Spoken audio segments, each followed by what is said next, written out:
আজ আমরা ভাবছি এটা যে আমি প্রতিদিন নাফরমানি করছি, একটা সেজদাও দেই না, একটা গোলামিও করি না, আল্লাহর একটা হুকুমও মানি না। ওমা আল্লাহ দে কি সুন্দর আমারে খাওয়াইতে আছে, ঘুম পাড়াইতে আছে, বিল্ডিং দিতে আছে, বউ দিছে, বাচ্চা দিছে, জিফুত দিছে, সংসার দিছে, তামসা করতে আছি, ফুর্তি করতে আছি, মজা মারতে আছি, কোনো অসুবিধা নাই। ব্যাপারটা কি?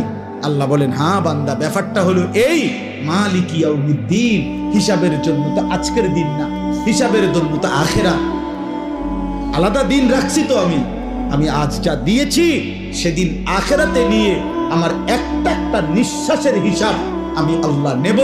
আমার এক এক লোকমা খাবার, আমি এক এক ঢোক পানি, আমার চোখের পলক, আমার কায়নাতের যত কিছু দিয়ে তোমাকে উপভোগ করাইছি, আমি তার হিসাব নেব, হিসাব নেব, হিসাব নেব।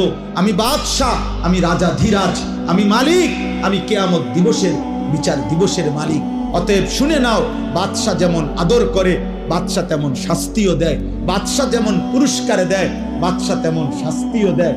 এজন্য আমি রহমানের কারণে দুনিয়া এখন দিচ্ছি, কিন্তু আমি মালিক, আমি জব্বার, আমি আজিজ, আমি যুনতিকাম, আমি শদীদুল ইকাব, আমি সরিউল হিসাব, আমি হিসাব গ্রহণকারী, আমি কঠোর শাস্তিদাতা, আমি প্রতিশোধ গ্রহণকারী।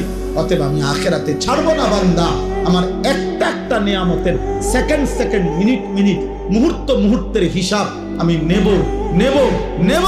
সেদিন আমি আল্লাহ তোমারে বেইজ্জতি করে কঠিন আযাব দিয়ে একটা একটা লাথি দিয়া জাহান্নামে ফেলাইব।